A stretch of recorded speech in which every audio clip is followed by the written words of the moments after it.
सफेद कागज पर काले अक्षरों में लिखी ये शिकायत एक सवाल है सरकार से, चुनावी सिस्टम से, जो निष्पक्ष चुनाव के लिए अपनी जी जान से काम करती है, लेकिन फिर भी सवाल के कटघरे में खड़ी है। ये शिकायत हिमाचल बीजेपी की तरफ से राज्य चुनाव आयोग को दी गई है, जिसमें पार्टी के प्रत्याशियों के नाम और निशान की जगह बदलने का आरोप लगाया है। अपनी शिकायत के साथ ही पार्टी ने 2 वार्डों की तस्वीरें आयोग को सौंपी है।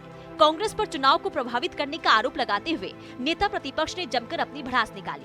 लेकिन सबसे हैरान करने वाला उदाहरण हमारे सामने आज प्रस्तुत हुआ है और उसने इलेक्शन कमीशन की वर्किंग पर भी बहुत बड़ा प्रश्न चिन्ह खड़ा किया है। मैंने व्यक्तिगत रूप से इलेक्शन कमिश्नर से भी बात, उस मतदान को निष्पक्षता के साथ होने से बाधित किया है। एक उदाहरण मैं आपके सामने प्रस्तुत कर रहा हूं। शिमला का, छोटा शिमला का हमारा ward number 28, Bharatiya Janata party के हमारे वहां से प्रत्याशी संजीव चौहान हैं।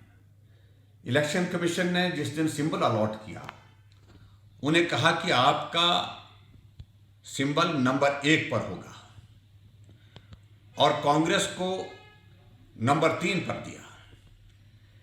लेकिन आज भी अगर इलेक्शन कमीशन की साइट पर नजर मारें तो उसी तरह से है। लेकिन जब ईवीएम वहां पर रखी गई, उसमें भारतीय जनता पार्टी का संजीव चौहान का नंबर 1 की बजाय उसका नंबर 2 कर दिया गया, दूसरे नंबर पर चुनाव चिन्ह कर दिया गया और कांग्रेस का जो तीसरे नंबर पर था उसको नंबर 1 पर कर दिया।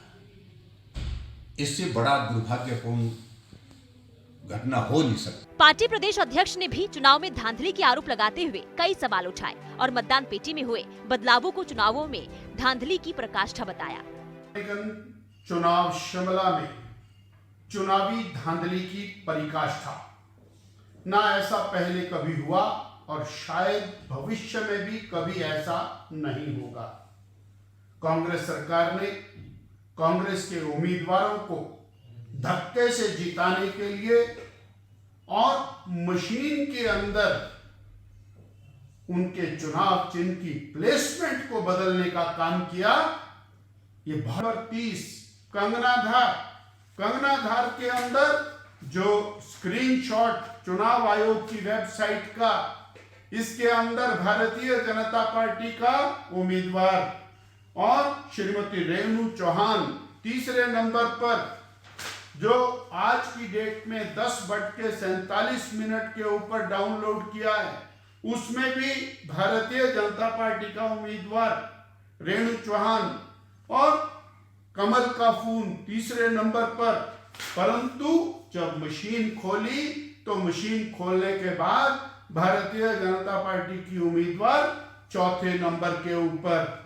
ये इससे बड़ा सरकार की, कांग्रेस पार्टी की जो धांधली है उसका कोई उदाहरण नहीं हो सकता। इस शिकायत में जिस वार्ड का जिक्र किया गया वो छोटा शिमला शुरू से ही हॉट सीट बना हुआ है, जिसे जीतना कांग्रेस के लिए साख का सवाल है तो बीजेपी के लिए खुद को साबित करने का मौका। ऐसे में जब इस सीट पर प्रत्याशी के नाम और निशान की जगह को बदला गया तो ये शिकायती लहजा और सवाल जायज थे। यानी वोटिंग के दिन भी सियासत और आरोपों का दौर नहीं थमा। इसे कांग्रेस भले चुनावी दांव बताए, लेकिन सवाल का जवाब ढूंढना जरूरी है। सूर्य समाचार के लिए शिमला से अरुण उनियाल की रिपोर्ट।